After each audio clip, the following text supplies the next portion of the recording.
If you've got things that you're thinking about that have been bothering you about GDPR, then I'd love to have a conversation with you, and we can explore those further, provide some informal advice and discussion about what's actually relevant for you, because there is a lot to go through. There are 99 articles in the GDPR. There's a lot of text there. If any of you've got some time on your tube ride home and you feel like reading it, then I can certainly give you the PDF.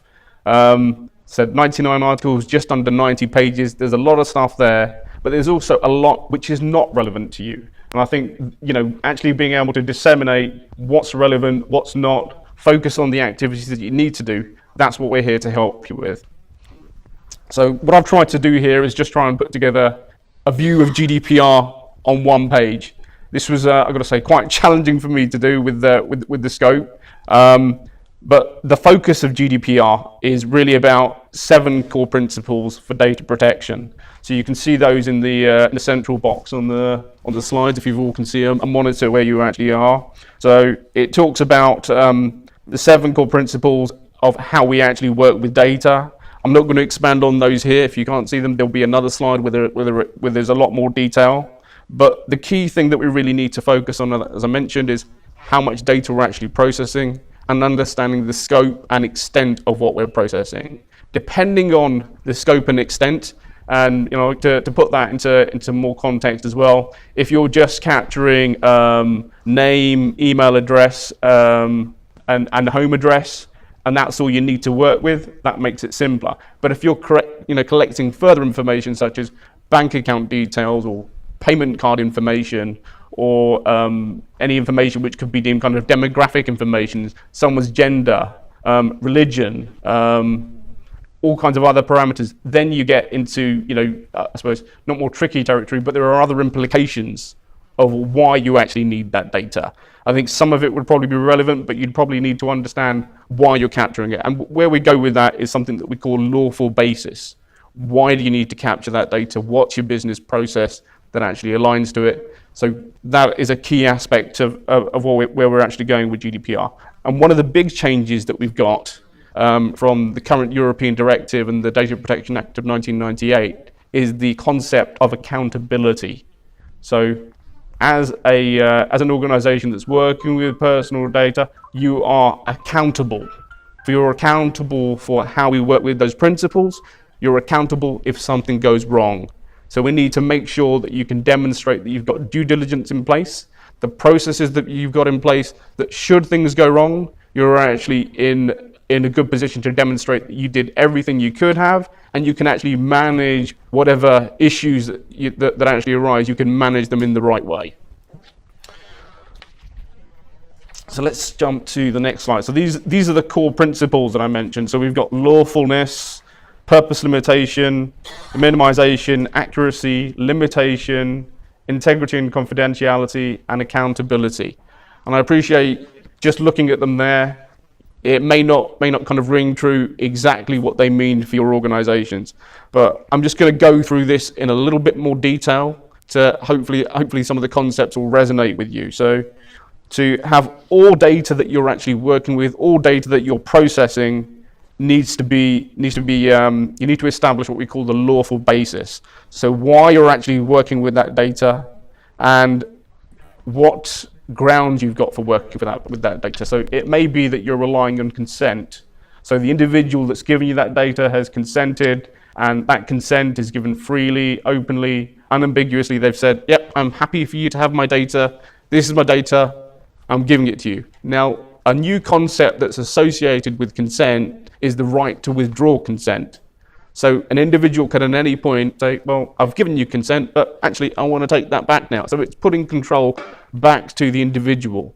They can take that away, and then you need to then take some action. It could well be that you may decide that you've got legitimate interest, which is, it gets a little bit more complicated, but some of that might apply with in fundraising activity. So where you're reaching out to donors, where you're soliciting them through either direct mail or email or Facebook campaigns or whatever you're actually using, that may be construed as legitimate interest. It's all really going to depend on the way that you work as an organization, and it's about tailoring your approaches to make sure that you're compliant. So what it's not about is breaking your processes. It's making sure that you've got the checks and balances built into your processes so you're not going to fall foul of the law. We've got data minimization. And this is really back to the first point that I mentioned, that you should only be working with data that you're actually permitted to work with. You don't want to be thinking, well, I want to capture all of this information because it may come in handy further down the line. We're not too sure whether we're going to need it or not. You just really need to capture the information that you need to. And if you need further information, you've got that relationship with the data subject, the individual, and that's something that can be explored. Accuracy. The data must be accurate. If there are implications that arise from you having inaccurate data, then the data subject could well actually have grounds to, first of all, raise some kind of legal challenge to yourselves. They've also got the right to actually raise that with the supervisory authority. So that's the Information Commissioner in the UK, and they can also actually request a view of the data that you're processing on their behalf, and they can either correct it, or they can, if they're not happy with the way that you're managing it, they can actually withdraw consent, ask you to stop processing as well. So there are a number of ways that can actually be enacted. It all depends on how your processes are actually working. Integrity and confidentiality, and this is where we really get to the I suppose a lot of people would consider this the IT component in this activity. So it's about technical and organizational controls. But one thing that I would stress, it is not just about technology, because what you also need to consider is you've got your IT systems set up, but who's actually got access to those IT systems? Are you changing the passwords, for example, on a regular basis? Do you have logging and monitoring in place? Are you encrypting the data that you hold? That, should there actually be some kind of issue, that you would actually mitigate any damage, any potential impact to the data subject. So technical and organizational controls are absolutely key as well. Accountability we've already touched on, so I won't dwell on that. This is all outlined in Article 5. These are not new concepts. A lot of organizations look at this and they're like, well, this is completely new. It doesn't align to what we've been doing. What I would say is a lot of these concepts actually exist within the current Act and also within the European regulation as well. So within the European directive rather. So they're not new concepts. So I think in some ways the approach that the government has had, that the press and the media have had in actually shining a light on GDPR has actually been quite positive, because it also shows us that a lot of organizations haven't actually been doing what they should have been doing for a number of years. Okay, so key actors and roles under GDPR. So we mentioned the individual. Under GDPR, the individual is referred to as the data subject. So that's the person who the data is actually about, the individual that you can actually identify from the data that you're working with. The data controller, that is for the most part going to be your organizations. You as the organization that actually makes a decision on what data you're capturing and how you're using it and working with that data. So that would be your role under GDPR. That is a defined role. Data processor would be your service providers that you're actually working with. So it could be an accounting firm, an IT service provider, a media provider, someone that looks after your marketing, someone that manages your mail shots or whatever it may be. It's an organization that is conducting processing on your behalf. But the distinction between the two is you make the decisions as the controller, they actually operate within the remit, within the parameters that you define. So they certainly have some responsibilities under GDPR, but the accountability, the primary accountability sits with the controller because they're making the decisions. The responsibilities that sit with the data processor are really about the controls that they implement with the data that they're working with. So if it's part of a service offering or some kind of contract arrangement, all the parameters around that need to be robust, they need to be defined, and the roles need to be very, very clear. The supervisory authority, as I mentioned, is the Information Commissioner in the UK. Actually, one thing I want to actually ask is everyone actually from a UK-based organisation, or is everyone from a UK-based organisation around the room? Does anyone actually have any Any operations in any other countries at all across Europe or Spain? Okay, so I think you may need to work with the supervisory authority in Spain. It would all really depend on how you're actually capturing the data that you're working with. Presumption is that you've got data subjects or individuals that you're capturing data on in Spain as well. So there's going to need to be some more specific dialogue for yourselves. You'll probably be aware of the kind of hoops that you're going to need to jump through.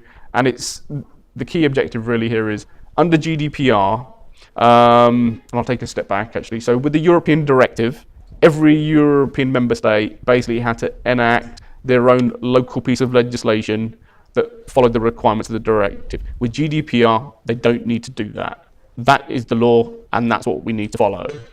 And they've done that to make it simpler, so that if you do have an organisation such as this gentleman's, where you've got the pan-European element, you can generally select one supervisory authority. But what you also need to consider is the individuals. If you've got individuals across various member states, then they have the opportunity to actually reach out to their local supervisory authority. I'm sure from a language perspective as well, you're probably not going to have many Spanish citizens that want to work with the ICO. They'll probably contact the local regulator, and then they will have the lead to then pass things over to the ICO. So you'll need to consider ultimately your processes and how you actually manage that side of things.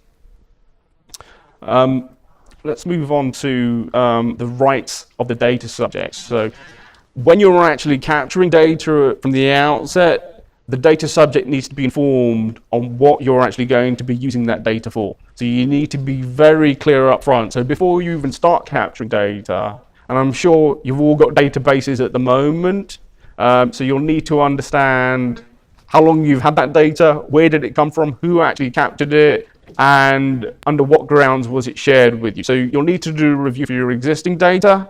We also need to consider how you're going to be managing things going forward as well. And the way that GDPR works is just because you've had that data for the past however many years, it's still in scope. You still need to comply. So it applies retrospectively because you'll still be working with that data. You do have the option of deleting that data and starting it from scratch, but I'm sure that's a burden that most organizations don't really want to have to deal with. So there is some legwork, there is some effort required to get you where you need to be compliant. They also have the right of access. So they can, at any point, contact you and implement what we call a subject access request. Now, you may have had some interaction with those in the past. Has anyone actually had a subject access request at any point? That's pretty fortunate, because I think in the past, you had 40 days to actually respond to those. And that 40 days start from when you actually receive that notification, when you receive that access request. You could charge for it before. You can't charge for it anymore. They've also reduced the time to actually respond to those. So it is now 30 days to actually get the data back to those individuals. So you need to have processes in place for how you're actually going to handle that. And if it's something that's come through the post and it gets sat on someone's desk and the envelope gets passed around and you're not too sure what to do, all of a sudden that person then can escalate, and you could be hit with a fine for not responding appropriately. So you need to have processes in place to make sure that you can deal with these kind of activities when they actually come up. There's also the right to rectification. So once someone has actually got access, it may be that there's something that's not correct about them there, and they've got the right to actually get that corrected. So they can contact you and say, well, I'm happy for you to carry on working with my data, but you need to get this corrected. You need to take action, and it needs to be timely action. They can also request the right to erasure. So they can say, well, I just want you to delete my data completely. So that may also be data that they've shared with you in the past, or data that relates to them from previous donations or other activities that they've been involved in. You're going to have to comply, and you have to respond to that. You've got the right to data portability. In some aspects that may not be relevant to your organization, that is really where they can actually request an extract of the data that you process on their behalf. It's generally used in transactional environments, so I've seen it used quite heavily in the financial services industry, where you can get an extract of all your transactions, all of the activities that you're doing, and it needs to be in an exportable format so you can share it with someone else or do something else with it. I don't really see a direct applicability to the charity and the faith-based sector. There may be some that actually come out in time. It all really depends on the way that you're actually working with data. There's also the right to object. Now, this is something that really is used more in a direct marketing type situation. So if you've been relying on a certain type of lawful basis, which is legitimate interest, or you've been doing something that's known as profiling, where, for example, you may look at someone's data and build up a bigger picture about them. You may look at their demographic. You may look at where they sit on the social spectrum. You might get all of this other information. You might also refer to other sources such as the electoral roll and all of these other things. All of a sudden, you've built up a much bigger picture. They have the right to actually object to that and say, right, well, I don't want you working with my data anymore because I don't agree with the approach you're taking. It's encroaching on my life, my liberties, and it's overreaching, so I want you to put a stop to that. The supervisory authorities can also get involved in those instances, so you need to be mindful of what you're actually doing and ultimately what your end objective actually is. And the GDPR has actually got a number of provisions in place around the use of automated processing and profiling and decision making. Again, I don't see 100% applicability in the charity and the faith-based sector, but you may well be doing something particularly innovative and particularly exciting that it may become relevant to you. But we can certainly explore that if that's something that anyone wants to do. So we've already talked about the obligations for organisations at a high level. I'm just going to expand on those a little bit further. So the data controller, as I mentioned, they're responsible for actually defining what the data is that you're actually working with. They're responsible for actually defining the whole purpose for collecting data. They're also responsible for establishing appropriate policies for all the data that you're actually working with. And they're also responsible for adherence to any approved codes which may come in. And the other things that you're probably going to need to be aware of are guidance that's coming from the Charity Commission. There's been some quite close working with the Charity Commission and the Information Commissioner's Office around fundraising and around, I suppose, what we call legitimate interest. So we're expecting more to come from the Charity Commission in terms of guidance on data protection for the faith-based sector. So I think that's something to watch for, and it's certainly something that we're watching very closely. And if there are updates, then the GoodtoGive team will certainly be providing more insight on those as it comes out. The controller is ultimately responsible for promoting a culture that supports compliance with data protection. So you need to actually ensure that all members of your team that are actually working with data are actually trained and have the awareness of what the obligations are, so that you don't actually overreach, you don't make any mistakes. I'll give you an example of Morrison's supermarket. They actually appointed a data protection officer. That data protection officer actually copied the database for all their customers. So they've got a kind of a loyalty card scheme. He copied the whole database. He actually decided to sell it. Now, a lot of us shop at these kind of supermarkets. I'm sure you can appreciate the amount of data that they've actually got. Now, a lot of that is not necessarily going to be relevant to you, but the key point you need to understand is if one of your employees, one of your representatives as a controller drops the ball, does something that they shouldn't be doing, it's you that is accountable. And that's what happened in the case of Morrison's. They actually said, look, we know this happened. It wasn't us as an organization, it was this individual. This individual has been fired. He's no longer part of our organization, but it was Morrison's that actually received the fine. The individual, was actually subject to criminal charges because of the impact of all these data subjects, all these individuals, but it was Morrison's that actually got the headline fine. So I think that's something we need to really need to be aware of. I'm just going to expand on actually I was going to say, I've already done data controllers quite a bit. The actual, let me just think here, what's actually going to be relevant to you? You can see the points on the slide. What I'm not going to do is just read out what you can actually see. So I really want to make this come to life for you. One of the key things that you really need to ensure as a controller is if you're working with service providers, the contracts that you've actually got in place with these companies are actually robust. That any obligations that you're under should be cascaded down to them.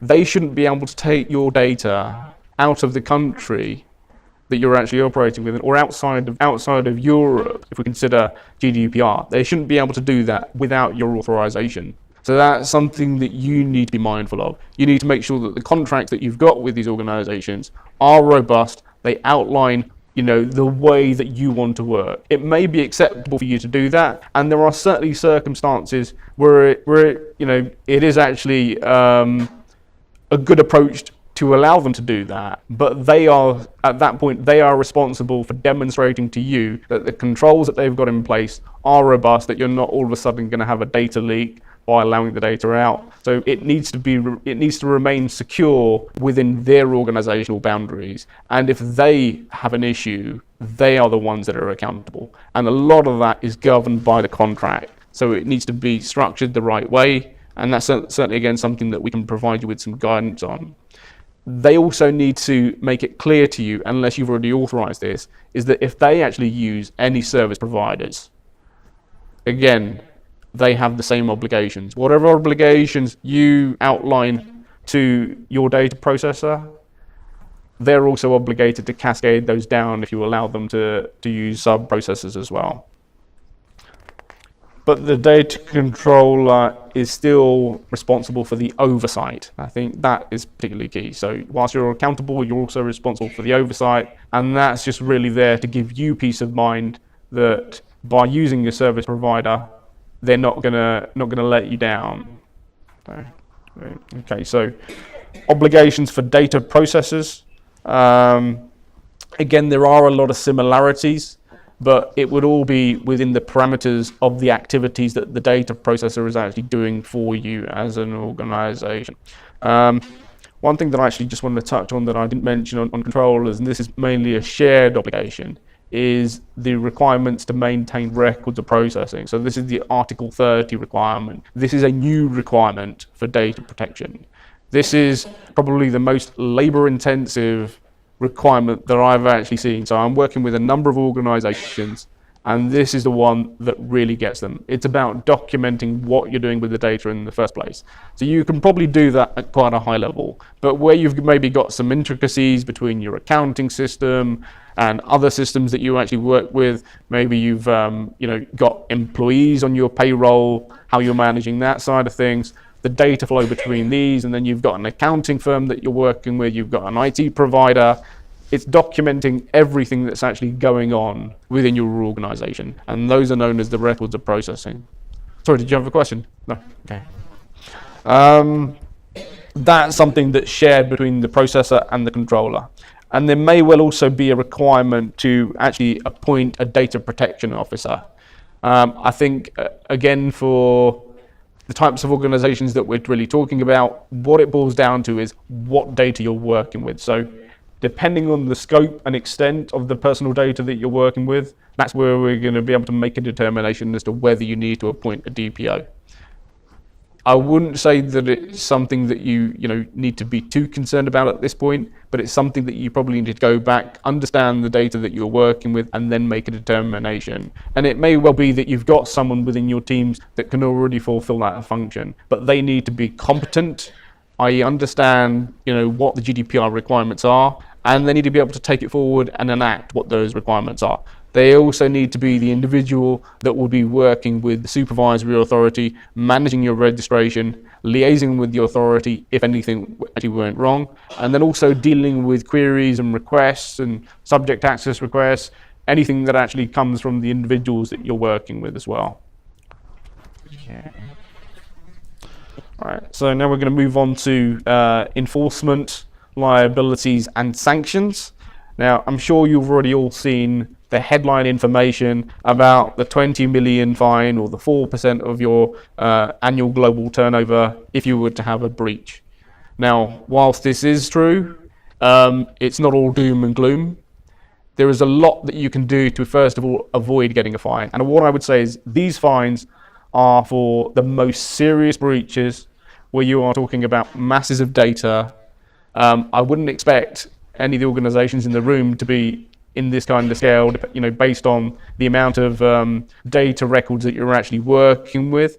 But it really goes to what is the actual impact of the data subject, and what's the quality of the processes that you've actually got in place as an organization. Because if you've done your due diligence, if you've got robust processes and practice in place, if you're managing things well internally, you could still have an issue, but the proportionality, that balancing would be done by the supervisory authority. So that if you can demonstrate that you've been doing everything that you could be doing, then there's less of a concern to actually deal with. Under GDPR, the supervisory authorities have actually got new powers. So obviously the issuing of fines, they can also issue warnings of non-compliance. They can also conduct audits.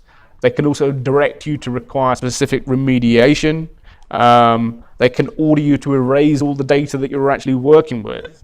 They can also suspend any transfers that you've actually got going on as well. So their powers have increased significantly. They've actually recently got some paperwork going through Parliament at the moment to actually support their all of the additional activities that they've actually got going on, how they're actually going to finance that. So that's where we've got the new tiers of registration with the ICO. So for charities and the faith-based sector, you're going to certainly fall into the lower tier, but for a lot of larger organizations, the amount that they were paying for their registration has gone up fivefold. So it is all to actually fund the ICO and allow them to do the work that they want to be doing, and actually address the issue of the lack of data protection that we've generally had, because the actual legislation has been there. What hasn't really been there is the support, the resource, the ICO actually being able to go in and take action. So the kind of things that you read in the press are just the large scale issues that actually arise. And the things that people pay attention to. But there's an awful lot that goes on that we don't hear about. Okay. So in terms of your priorities for preparedness, it is not too late to be starting this. And if you haven't started this already, this is something that you absolutely need to do. You need to conduct an audit. You need to understand what you're actually working with. So it's not just about understanding the data that you're actually working with, it's about understanding any compliance gaps that you've actually got. It's about understanding, are any of your processes actually letting you down? So all of that needs to be reviewed. We need to have a holistic view of the data that you're working with so that you're in a position to actually understand, well, this is something that we need to fix, this is fine as it is, or this is something that we just need to start from scratch. All of that information, you can't manage it if you can't measure it. And I think that's what it boils down to. So you really, really, really need to focus on an assessment so you can actually put your resources to work in the right areas. You need to document your processes and controls. This is the Article 30 requirement that I mentioned. It's known as records of processing. So that, again, critical piece that you need to do. You need to define policies and standards. So as an organization, you need to have a privacy policy, a data protection policy, call it what you want, but it really goes to the heart of how you work with data in your organization and how you manage that data. You need to create awareness amongst your staff, amongst your team. I appreciate it's probably going to be supported by a lot of volunteers. They are still in scope for this. They need to understand your policies, your practices. They need to understand the way that they actually work with data that you're entrusted with. You need to be able to address any audit findings that you've actually highlighted. You need to manage a risks and issues log so that if there are issues that actually arise, you can document that you've taken the appropriate action, because you may well actually need to make a notification to the supervisory authority. And if you've got the paperwork there that shows each of the steps that you've taken, then that is ultimately going to be part of the evidence chain, and that is going to support them in the decision that they will make. You need to leverage service providers where it's applicable to do so. and you need to make sure that you've got appropriate controls in place. You need to make sure that you've got appropriate contracts in place. So that would be the processes under the legislation. And you need to be able to demonstrate accountability. You cannot outsource accountability. You are always going to be accountable. You can leverage service providers, but they have to do things the way that you tell them to do them. And a lot of service providers that you may work with, you've probably been working with them for a number of years, it may be that they can say, oh, well, we can do it all for you. You need to be very mindful of that, because putting it into that territory, first of all, they are putting themselves into a bit of a tricky situation by taking on that accountability. So they're putting themselves in the frame if something should go wrong, but unfortunately the spotlight will still be on you as well. And you need to complete a registration with the ICO. So again, this is something that was confirmed recently. Under GDPR, you still need to maintain your registration. If your registration that you've got at the moment expires before May 25th, you still need to complete your registration when that expires. That could actually save you some money as well, depending on where you actually fit in the whole scheme of things. But that's something that you should certainly follow up and understand when your current registrations actually expire. And if you haven't got a registration, you probably need to be thinking about why you haven't got one and getting one done as soon as possible. You also need to be able to maintain assurance and compliance. This is an ongoing activity. It doesn't stop after May 25th. So you need to be having your annual reviews, your frequent risk assessments. You need to be ensuring that any new folks that actually come into your team, any new volunteers, they're also getting the training. And it's not just a one-stop, one-time activity. You need to maintain the education and awareness that you're sharing. It needs to be evergreen. So that's something that we're really recommending you do on an annual basis. It doesn't need to be too laborious. It's just sharing the information. Not sure what's going on there. It could be sharing the information through through some kind of online training. Through an information and awareness session. It could be a live training session, whatever it is that's right for your organization. That's something that you absolutely need to do.